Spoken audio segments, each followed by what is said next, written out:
and welcome to South Asia Today, a show that provides you the glimpses of South Asia. I'm your host, Shivangi Mishra. Let's begin with the headlines first. Alternative fuels at the wheel, India's green ride takes off.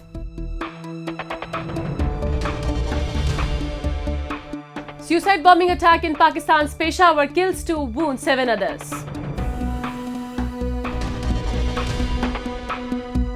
Tehreek-e-Ittifaq-e-Rai holds anti-Pakistan protests in POK.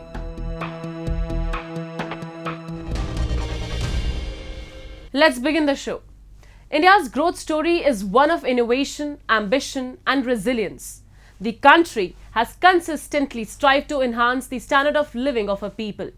She has endeavoured to foster an environment that guarantees her citizens both quality and convenience. India's massive transportation system is being meticulously shaped to transcend a multi-frontal challenge of hassle, pollution and delays. Green transition remains the foremost priority of the government in not just dealing with everyday transportation challenges, but also to gradually eradicate the overwhelming carbon emissions. Have a look. India's transportation sector is a dynamic and vibrant ecosystem that connects people, places, and possibilities. From the bustling streets of Mumbai to the scenic highways of Ladakh, India's transportation network is a testament to its diversity, ingenuity, and resilience. India's railways are a marvel of engineering and human ingenuity, with over 115,000 kilometers of track, more than 7,000 stations, and a vast array of trains that cater to every budget and taste. From the iconic Rajdhani Express to the quaint toy trains of Darjeeling, India's railways are a microcosm of its diversity and complexity. देश अब clean, congestion free और convenient mobility की तरफ बढ़ रहा है. The Indian metro system is one of the most efficient and environmentally friendly modes of transportation in the country. With millions of passengers using the metro system every day, it is essential that the system is designed to reduce carbon emissions and promote sustainability. One of the most significant ways that the Indian metro is reducing its carbon footprint is through the use of renewable energy sources. Many metro stations in India are equipped with solar panels that generate electricity and power the stations. Solar power is a clean and renewable source of energy that is free from carbon emissions, making it an ideal solution for reducing the carbon footprint of the metro system. India's first underwater metro, which spans over 3,300 kilometers and will run from the east-west corridor of Kolkata, is a testament to the country's engineering prowess. With such cutting-edge technologies and state-of-art facilities, India has become an icon for development for the world. Hydrogen as a fuel has entered the Indian market as well. Hydrogen cars are ready to take over Indian roads, and India's first hydrogen train will be hitting tracks by the end of this year and will surely change the face of travel. आत्मनिर्भर भारत की एक और मिसाल है hydrogen train. दिसंबर 2023 तक hydrogen train बनके निकलेगी, जो कि पूरी तरह से भारत में डिजाइन, भारत में manufacture. Electric vehicles are sweeping across India. With zero tailpipe emission, lower operating cost, comfortable and a smoother ride, electric vehicles are redefining transportation and challenging conventional fuel strengths. The research and academic institutions in India are working hard for the development of indigenous and low-cost battery technology for electric vehicles. We are aggressively pursuing research on green hydrogen as a transport fuel. So I am very much confident that on that line we are working because that is the need of the country. The Indian government is pushing electric vehicles and equipping them to dominate the industry. From tax incentives to subsidies, building charging infrastructure to battery swapping policies, India is making way to accelerate her green transition.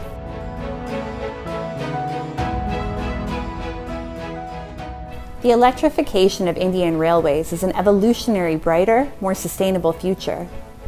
By reducing the reliance on fossil fuels, electrification helps to reduce the carbon footprint and improve the air quality in the surrounding areas. The transition to electric trains is making India's goal of achieving a net zero carbon emission target by 2070 clear and visible. With every new route kilometer electrified and every new electric locomotive produced, the railways are moving closer to a greener nation. The electrification of over 1,900 route kilometers during the 2022 to 2023 fiscal year is an incredible accomplishment, representing a 41% increase from the previous year. Additionally, the production of 785 electric locomotives in the first few months of the fiscal year is a remarkable feat. From buses to trains to personal vehicles, India has made remarkable progress in switching to green energy. This is even more significant as India, despite being an emerging economy, has maintained an approach that has been responsible and focused on the goal of eliminating her carbon footprint. Now, let's shift our focus on Pakistan, a country plagued by escalating violence and insecurity, finds itself teetering on the edge of chaos. The recent tragic attack in Peshawar, which killed and wounded innocents, serves as a grim reminder of the growing dangers within its borders. While the nation grapples with the aftermath, questions arise about its role in cultivating extremism and terrorism. Pakistan is already accused of serving as a sanctuary for the world's most feared militants, including 26/11 mastermind Hafiz Saeed and Sajid Mir. Last week, a suicide bombing near a paramilitary truck in Peshawar, Pakistan, left 2 persons dead, 8 others injured. Tehreek-e-Jihad Pakistan, a recently formed jihadist organization, claimed responsibility for the explosion. Since revoking a ceasefire agreement with the government in late 2022, jihadist militants have increased their attacks, including the bombing of a mosque in the northwest city of Peshawar earlier this year that left over 100 people dead. जिसमें frontier core की गाड़ी को निशाना बनाया गया है। Apparently अभी तक जितना हमने असेस किया है ये एक वीवीआईडी भी हो सकता है। बाकी जावियों के ऊपर भी इन्वेस्टिगेशन चल रही है। इसमें हमारे पास काउंटर टेररिज्म डिपार्टमेंट, हमारी जो यहाँ पे इलाके की पुलिस है और बाकी तमाम एजेंसीज जो हैं उनकी सपोर्ट भी है और हम इसको डिफरेंट एंगल से अभी इन्वेस्टिगेट करें। The recent deadly attack in Peshawar, claiming the lives of 2 innocent individuals, has cast a dark shadow over Pakistan's security landscape, raising alarm bells among its citizens and the international community. As the nation faces growing concerns over internal radicalization and terrorism, Pakistan finds itself at a critical juncture, grappling with the consequences of nurturing extremism within its border for decades. The attack in Peshawar serves as a stark testament to the escalating insecurity plaguing the country. The nation's long-standing history of harboring radicals and terrorists in its own backyard has come under renewed scrutiny, challenging the very foundations of its security apparatus. इस incident में 6 जो हमारे जवान हैं frontier core के वो जख्मी हुए हैं, उनको अस्पताल में शिफ्ट कर दिया गया है। उनका वहाँ पे इलाज मुआवजा जो है वहाँ पे चल रहा है। Experts warn that Pakistan's complex geopolitical dynamics and its status has a safe haven for some of the world's most dreaded global terrorists demand urgent and comprehensive action. Pakistan's deep state of army, which rules the roost in the country, is accused of working overtime to prepare terrorists who serve as assets to it, in order to launch terror attacks in neighboring India and Afghanistan.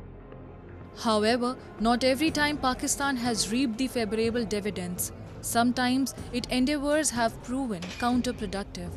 The country has lost several of its citizens to terror turncoats. The situation is increasingly growing grim in Pakistan, and the international community is closely observing Islamabad's response to this critical issue. Diplomatic pressure is mounting for Pakistan to demonstrate its commitment to eradicating terrorism from its soil and to ensure that its territory is not misused by violent non-state actors with transnational ambitions.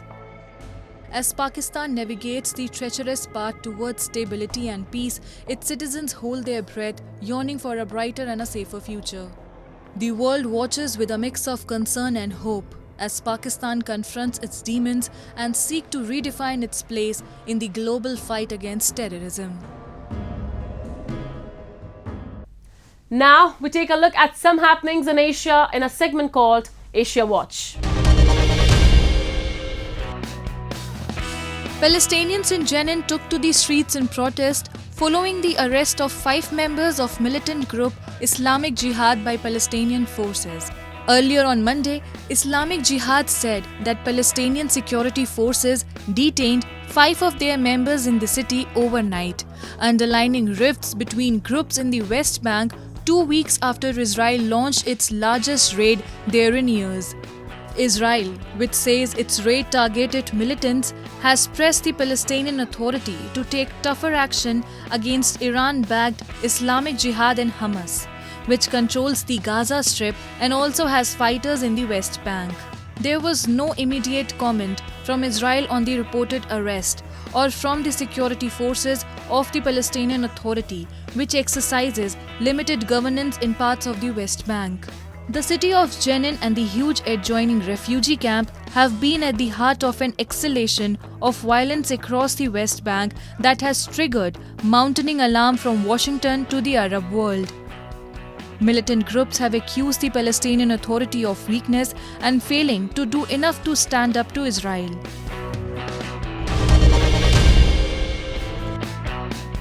The finance ministers of the G20 countries gathered in the western Indian state of Gujarat on the second day of the third finance meeting of BLOC, hoping to push for agreements on debt restructuring for vulnerable countries, mitigate global debt risk, global minimum taxation, and reforms on the multilateral development banks. Ministers from many countries chose to skip the meeting, which added to the slow progress on the issue. The United States has sent the biggest delegation led by Treasury Secretary Janet Yellen to the meeting. Finance ministers from Japan, Australia, Canada, Indonesia, South Korea, South Africa, along with the United States and India were present. Argentina, Brazil, France and Mexico only sent junior-level officials. German and British ministers did not attend the meeting. However, Germany's central bank chief Joachim Nagel attended. The 2-day meetings that kicked off last week were seen as key to setting the tone for the G20 Leaders Summit in September in New Delhi.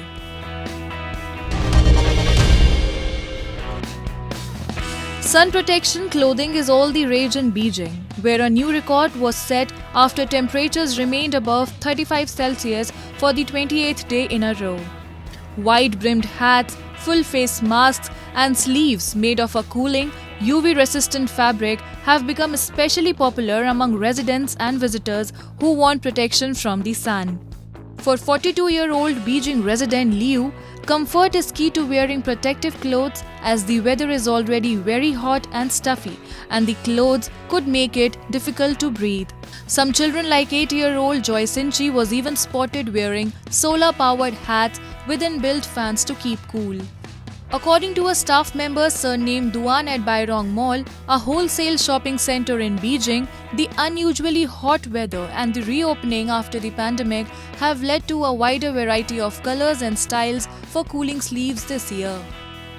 However, wearing layers to protect from the sun is not for everyone. 16-year-old Ma Jiajun, who is decked out in a singlet while he chooses a hat at a store, concedes that the sun protection clothes prevent sunburn, but it is also very hot to wear them.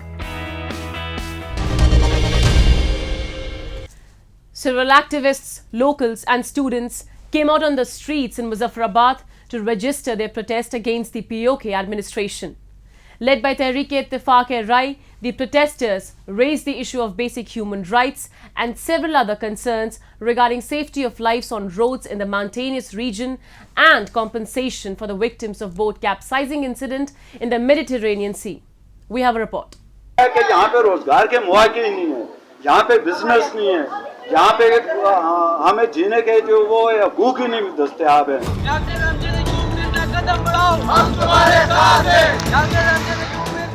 Many activists and students are out on streets in Muzaffarabad city of Pakistan-occupied Kashmir.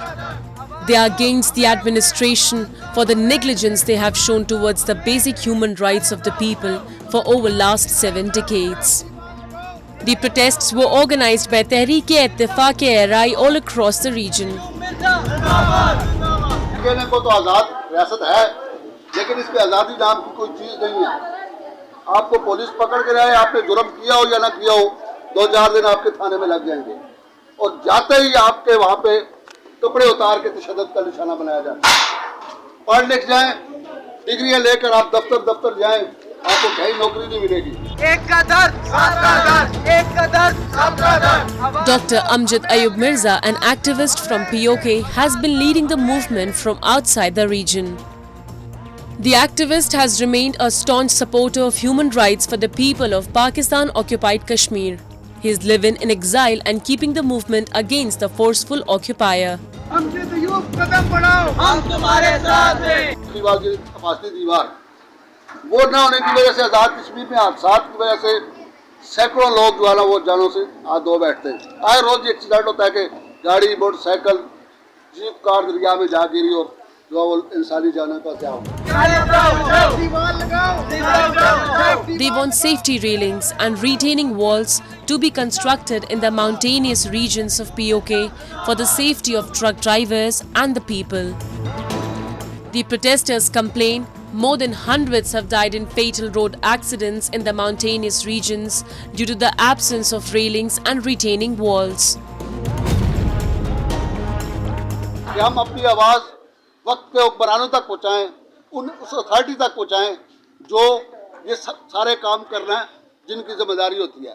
लेकिन हमारे यहाँ ये है कि यहाँ तो इंसाफ के अदारे काम करते हैं, न रियासती अदारे काम करते हैं और न ही वो लोग काम करते हैं जिनको ये काम करने की रियासत की तरफ से जिम्मेदारी दी होती है। हमारी समाज के अंदर बेइंसाफी अरूज पे है, अदालतों थानों से इंसाफ नहीं मिलता, थानों में मजलूम के साथ वो सलूक होता है जो जालिम के साथ नहीं होता। अदालतों में कई साल मुकदमात भुगताने के बाद जो है वो बाज़त बरी कर देते हैं मुजरिमों को और बेगुनाह लोग 20-20 साल सजा काटने के बाद रिहा होते हैं और उनको 20 साल का कोई मुआवजा नहीं दिया जाता। The activists blame Pakistan for its sinister designs in POK and torturing and arresting several activists from the region. Enforced disappearances, extrajudicial killings and relentless violations of human rights have been parts of modus operandi of Pakistan to subvert any uprising against the stooge administration of POK.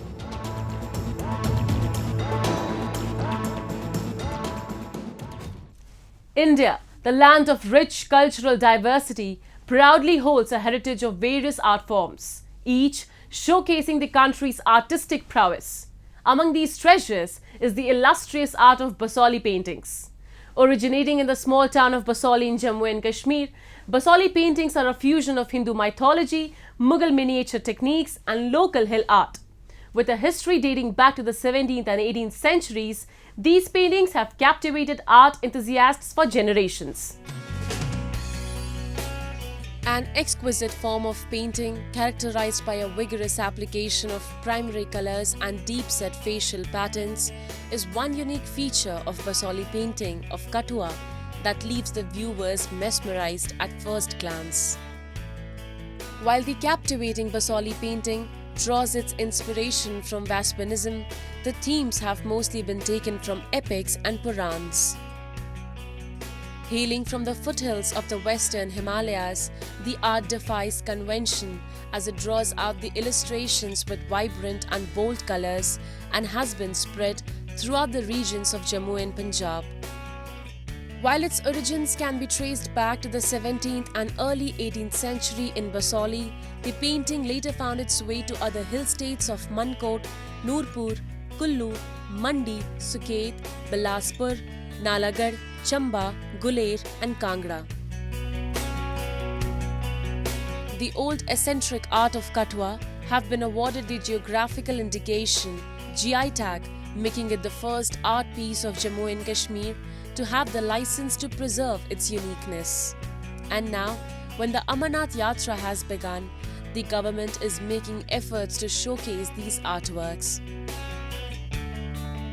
ये local artist से ज़्यादा ये हमारे college के बच्चे हैं जो इसको यहाँ पे पेंटिंग को बना रहे हैं। बसोली पेंटिंग जैसे कि आप जानते हैं एक जीआई टैग वाली पेंटिंग है जो कठुआ की बसोली की एक फेमस, बहुत ही अब तो पूरे देश में ये प्रसिद्ध होने लगी है। तो इसीलिए क्योंकि जब यहाँ पे इतनी भारी मात्रा में यात्री आते हैं तो प्रशासन ये चाहता था कि ऐसी पेंटिंग जगह जगह पे हो ताकि लोग उसको अप्रिशिएट करें और लोग भी देखें कि जम्मू कश्मीर में कठुआ में बसोली में लोग कितने ज़्यादा कार्यरत हैं और कितना उनमें कैपेबिलिटी और talent. The walls of the town became canvas for the college-going students who exhibited their exceptional skills of sketching the bold and vibrant folk art of hills in the gateway of Jammu and Kashmir. The alluring selfie points created at various sites in Kathua were drawing the attention of pilgrims who couldn't resist stopping by the wall paintings to appreciate the art and take a selfie to seize the moment. आज मैंने यहाँ पे बनाई है Basoli painting. तो इस बनाने का मेरा इसका मकसद ये है कि जो भी यहाँ बाहर से स्टेट से जो लोग आएंगे वो हमारे कल्चर के बारे में जानेंगे यहाँ पे आकर और उनको पता चलेगा कि हमारा जे के कल्चर क्या है। और जगह जगह हमारे जो जितनी भी जम्मू कश्मीर में जगहें हैं देखने के लिए वो उनके पोस्टर लगे हुए हैं, ताकि वो इसलिए लगाए गए हैं ताकि जो टूरिस्ट हैं वो उनको अपनी तरफ अट्रैक्ट कर सकें। The traditional art form originated in the Basoli town of Jammu and Kashmir is a fusion of Hindu mythology, Mughal miniature technique and folk art of the local hills. The intricate form of miniature art requires a special type of stone color exported from Jaipur and paint brushes made out of the long hairs from the squirrel tails. These materials are essential for creating the fine details that are the key characteristics of this art form. ये हमारी बहुत ही पुरानी form है painting की। इसमें बहुत से rules and regulations होते हैं इसको बनाने के लिए और इसे हम मिनिएचर पेंटिंग भी कहते हैं। जैसे इसमें हमने बताया है कि इसका जो बॉर्डर है वो येलो होगा और बसोली पेंटिंग में मैक्सिमम बॉर्डर येलो ही होते हैं। अगर नाइट भी होगा तो उसका ग्रे बॉर्डर होगा और ग्रे बेस लाइन होगी। इसमें बताते हैं कि इसमें इसको बनाने के लिए ना स्टोन कलर्स का यूज़ किया जाता है, स्टोन कलर्स जो कि जयपुर से मिलते हैं। The Basoli painting of Kathua is merely a glimpse of India's culturally rich and diverse art and craft. Around the corner, one can find ample examples of such wonders which would bewitch you with their old charm. It's time for me to wrap up today's episode. We'll be back next week at the same time. This is Shivangi Mishra signing off on the behalf of the entire production team of South Asia Today. Goodbye and take care.